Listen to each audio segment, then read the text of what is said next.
কবিতাৰ শিৰোনাম বৰষুণ। এজাক বৰষুণ আহিছিল, কিনকিনীয়া বৰষুণ।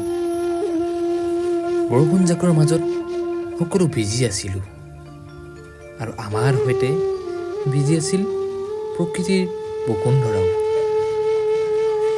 নিভাঁজ বৰষুণ জাকক কিনো কম, ৰ'দৰ পৰা পৰিত্ৰাণ নে প্ৰকৃতিৰ জীৱনদান। ক'বলৈ একো ভাষাই বিচাৰি নাপালোঁ। মাথো বুজিলোঁ এয়াই প্ৰকৃতিৰ এক মহান দান। কেতিয়াবা কোৱাহে এজাক ধুমুহাৰ গতিত বৰষুণ, উশাহ ল'ব নোৱাৰাকৈ এজাক বৰষুণ, যি গভীৰ বৰষুণ।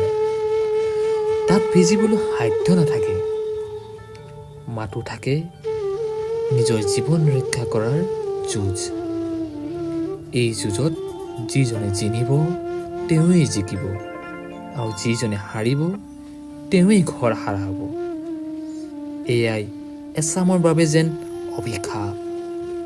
সেয়ে আমি বিচাৰোঁ কিনকিনীয়া বৰষুণ, যাৰ নিভাঁজ কোলাত আমি সকলো ব্যাকুল হৈ মগন হৈ পৰিব পাৰোঁ।